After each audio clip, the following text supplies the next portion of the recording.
Hi everyone, welcome to this video. I am so excited. I've been thinking a very long time about making this video because I am reviewing and showing off one of the most anticipated decks that I've been waiting for, the Lumina Tarot. This deck is made by a company called Inner Hue.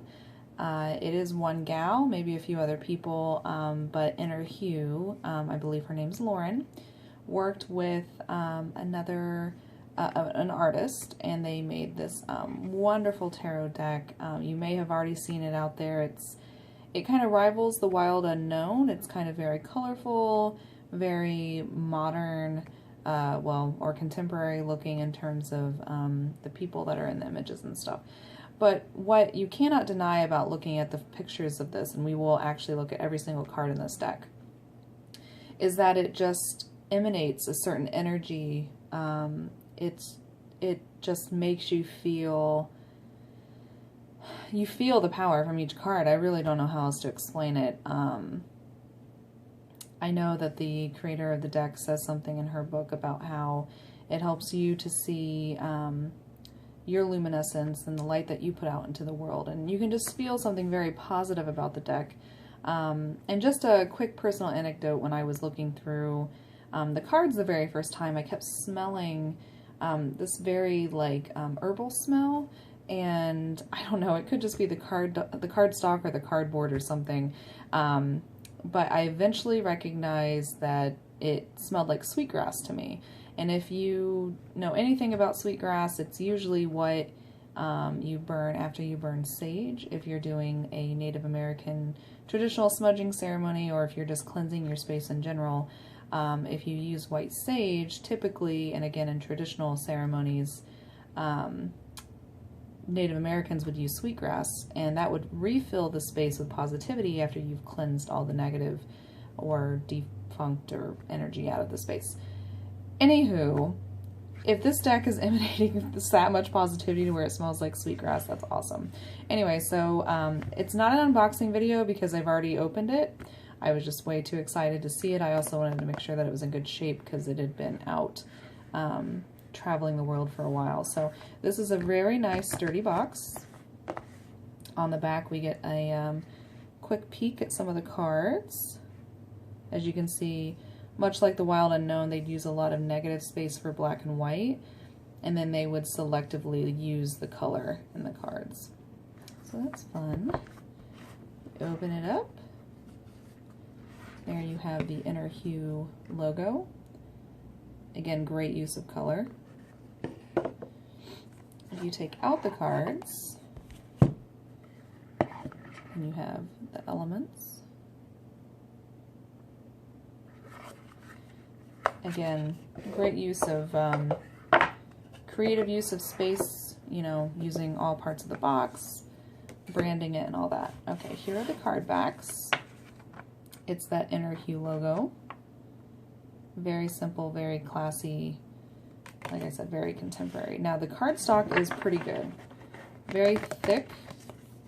I believe it's a matte finish.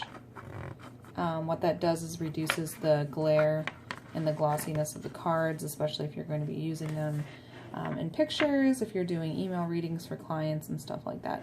They were sent in order of the 78 cards. You'll see that the order of the suits, you know, I believe it starts with wands and goes on, but the major arcana do show up here first. So yeah, we will just flip through all the cards here. Just some initial first impressions. My first impressions were gained when I just saw pictures of this deck floating around on the internet, and I knew I needed it. It's not cheap. I will say that when you go to the website to order it, if it's still in stock, I know as of March 1st, 2016, she is, Inner Hue is kind of working out some printer issues, and so I don't know if the deck can be ordered at this time. But say it were to go back in stock, just know that when you go to the website to order, it's in Australian dollars, so once that's all translated out, I believe it ended up being around $60 with shipping. To me, that's worth it. Just because you're getting a product from a small company who put a lot of work into it, and it ended up turning out It just turned out beautifully. Okay, so here we have the Fool. She is very pretty. A young girl, a young fawn. Now, another thing I appreciate about these cards, and I don't know a whole lot about astrology, but you will find that at least on every major arcana card, you see the astrological, the planet that it relates to. I believe this is Uranus. Again, I'm not a pro, but I'm not going to point those out for each card, so we'll just go through like this. So there's the Fool. Now, I'm not going to say a whole lot as we go through the cards. I just want to get through it. We're already 5 minutes in, so. Magician. High Priestess. Empress. I'm sorry if my camera angle is cutting off some of the card. There we go. Emperor. Hierophant. Again, the color use contrasting with the black and white is just wonderful. Lovers. Chariot. There's a lot of moon symbolism, lunar symbolism, and imagery in these cards, which I appreciate. A lot of feminine energy. There's a good mixture of masculine and feminine.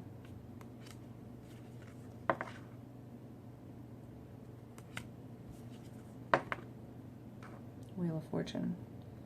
How badass is that? Strength. Lots of pinks and purples. Hanged Man.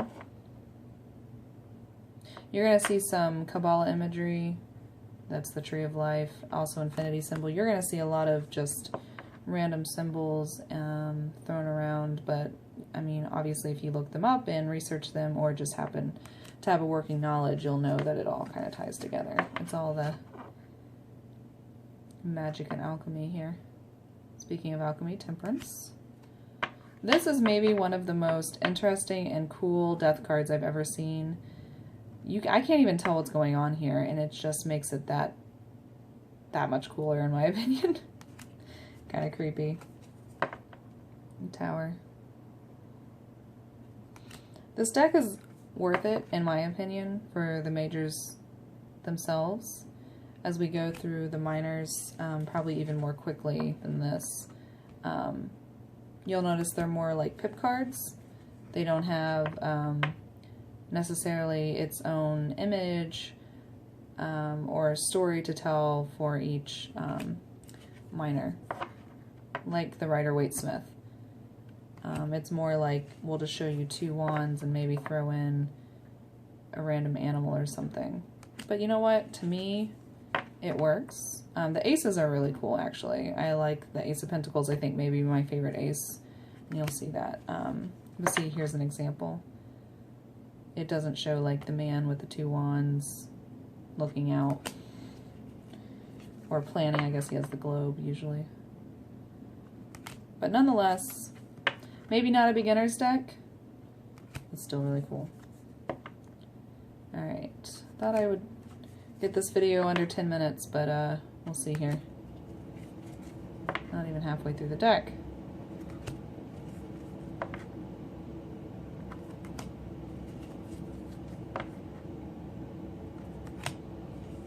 And some of them are, like this one, you know, features a more prominent figure like a fox. Your court cards are really nice. I can't wait to study them more. I feel like the artist did a great job encompassing maybe a more modern take on what these archetypes would be like, you know, in our life, in our day-to-day life, if you were to just run across somebody in the street or just, you know, a celebrity or something like that.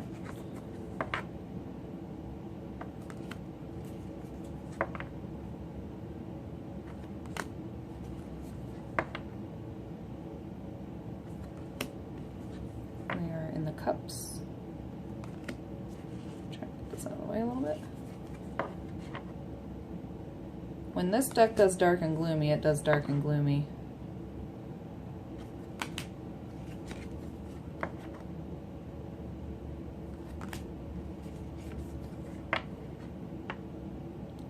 this, yeah, 8 of Cups. I love this one. It's really an attestament to the artist when, you know, just simple black and white imagery can evoke so much just meaning and reaction from you. I like this Daughter of Cups. Not really sure what the triangle necessarily means, but I see it kind of more of like a third eye kind of symbolism, which would tie into your cups and your intuition.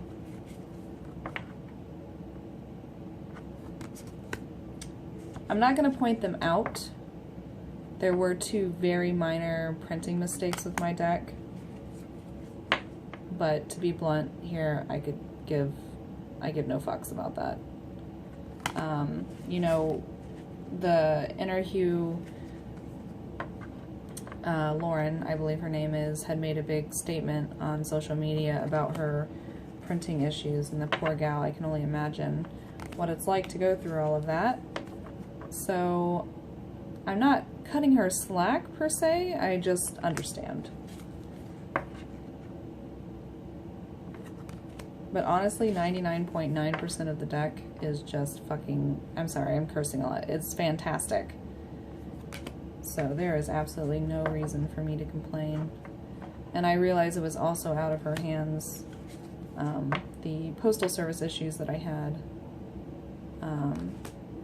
But of course the deck was traveling more than halfway across the world, so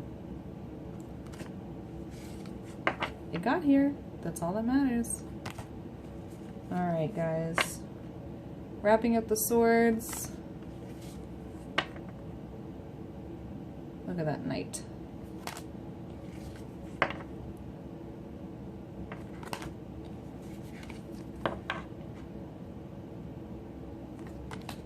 Okay. How cool is that? Ugh, I just want this like blown up and put on my wall. I don't know. It's amazing. The whole pentacle suit is very soothing to me. Comforting. Look at the green in this. Oh my god. Okay, maybe this isn't that soothing, but it's still pretty cool.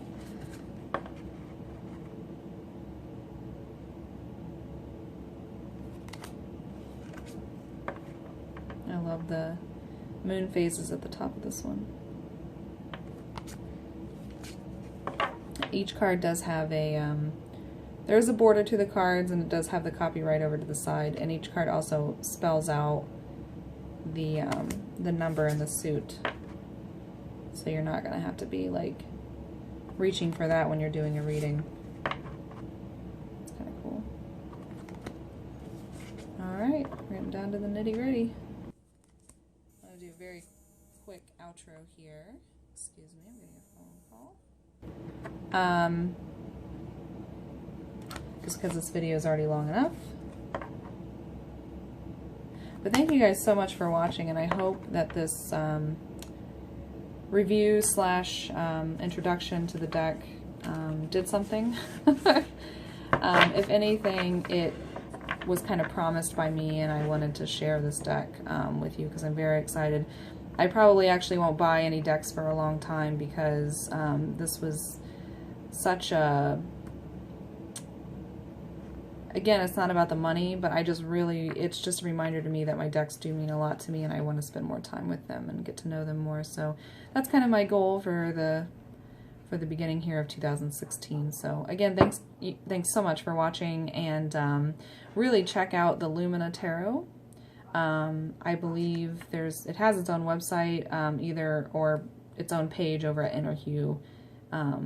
And I can put a link down in the description if you like, and I will see you in the next video.